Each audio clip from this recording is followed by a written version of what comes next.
شیرینی کشمشی در اصل با کره و همزن برقی درست میشه، اما من روشش رو خیلی آسون کردم. بریم که با هم درستش کنیم.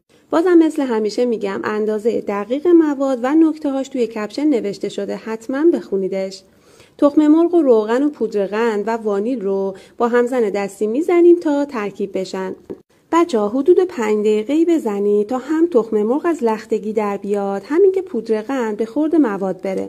بعد اینکه اینا ترکیب شدن، پودر هل رو به اضافه نصف آرد بهش اضافه میکنیم. آرد رو حتما روش الک کنید.